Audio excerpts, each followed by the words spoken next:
Hello everyone, welcome back to another video. Today I will show you how to change Facebook location settings. So open your Facebook app and go to your profile icon and click to the privacy shortcut. After setting privacy, so click to privacy shortcut. So there is the option you will see manage your location settings. So when you click to this, so you have to go to device settings, click to go to device settings and allow to Android settings. So click to Android settings. So go to the permissions and allow to location to turn it on.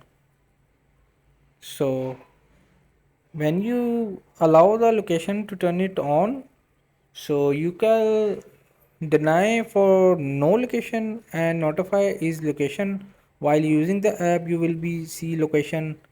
So this is how to manage your change location. Allow always you can.